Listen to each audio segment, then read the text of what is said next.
తెలుగులో వచ్చి pan India స్థాయిలో బిగ్గెస్ట్ బ్లాక్ బస్టర్ అయిన చిత్రాలలో కార్తికేయ 2 కూడా ఉంది. చిన్న చిత్రంగా విడుదలై 100 కోట్లకు పైగా కలెక్ట్ చేసింది. ఉత్తమ ప్రాంతీయ తెలుగు చిత్రంగా కార్తికేయ 2 అవార్డును అందుకుంది. దీంతో కార్తికేయ 2 చిత్ర బృందానికి సోషల్ మీడియా వేదికగా సినీ ప్రముఖులు, నెటిజన్స్ శుభాకాంక్షలు తెలుపుతున్నారు. ఈ క్రమంలోనే కార్తికేయ 3పై ఆసక్తికర అప్డేట్ ఇచ్చారు. కార్తికేయ పార్ట్ 3 తప్పక ఉంటుందని స్పష్టం చేశారు. పార్ట్ 2ను మించి ఉండేలా ప్లాన్ చేస్తున్నట్లు తెలిపారు. ప్రస్తుతం నాగ చైతన్య హీరోగా తాను తెరకెక్కిస్తున్న తండేల్ పూర్తయ్యాక కార్తికేయ 3 ప్రారంభించబోతున్నట్లు వెల్లడించారు.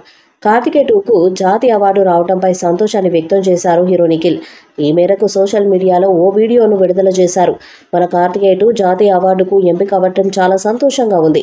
ఆ ఆనందాన్ని మీతో పంచుకోవాలనిపించింది. ఈ విజయాన్ని అందుకోవడం, అలాగే జాతీయ అవార్డుకు ఎంపిక అవ్వడానికి కారణం చిత్ర యూనిట్, నిర్మాతలు, దర్శకుడు చందు, హీరోయిన్ అనుపమ, డిఓపి కార్తిక్ ఘట్టమనేని, అలాగే ఈ సినిమాకు పనిచేసిన ప్రతి ఒక్కరికి కూడా కృతజ్ఞతలంటూ తెలిపారు.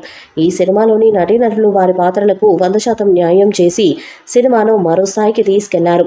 ఈ మూవీలో కుమారస్వామి పాత్రలో నిఖిల్ ఒదిగిపోయారు. ముగ్ధ పాత్రలో అనుపమ తన అద్భుతమైన నటనతో మెప్పించింది. ఇక ఈ సినిమాకి హైలైట్ అయిన పాత్ర డాక్టర్ ధన్వంతి వేదార్ పటక్ పాత్రలో బాలీవుడ్ నటుడు అనుపమ్ ఖేర్ నటించారు. కార్తికేయ 3లో అంతకు మించి ఉంటుందని తెలిపారు. దీంతో కార్తికేయ 2 చిత్ర యూనిట్ మీడియా సమావేశాన్ని ఏర్పాటు చేసి సంతోషాన్ని వ్యక్తం చేశారు. ఈ మీడియా సమావేశానికి డైరెక్టర్ చందు ముండేటి, నిర్మాతలు అభిషేక్ అగర్వాల్, డీజీ విశ్వప్రసాద్ హాజరయ్యారు. కార్తికేయ 2 చిత్రానికి జాతీయ అవార్డు వస్తుందని ఊహించలేదని, ఆ కృష్ణుడే తమని జాతీయ అవార్డు వైపు నడిపించారని తెలిపారు. ఈ సందర్భంగా కార్తికేయ 3 అప్డేట్ ఇచ్చారు. కార్తికేయ 3 చిత్ర కథ రాస్తున్న తండేల్ చిత్రం పూర్తయ్యాక కార్తికేయ 3 కోసం సమయం కేటాయిస్తా. నాతో పాటు నిర్మాతలు, హీరో నిఖిల్ అంతా కూడా కథపై ఏకాభిప్రాయానికి వచ్చాక కార్తికేయ 3 ప్రారంభమవుతుందని చందుముండేటి తెలిపారు. కార్తికేయ 3పై ఉన్న అంచనాలకి తగ్గట్టుగానే అద్భుతమైన కథని రెడీ చేస్తారని చందుముండేటి అన్నారు. ఈ వీడియోపై మీ అభిప్రాయాన్ని కామెంట్ బాక్స్లో తెలియజేయండి. ఈ వీడియో మీకు నచ్చితే లైక్ చేయండి, షేర్ చేయండి, కామెంట్ చేయండి. మరిన్ని అప్డేట్స్ కోసం మన ఛానల్ సబ్స్క్రైబ్ చేయండి. అలాగే పక్కన ఉన్న గంట సింబల్ గట్టిగా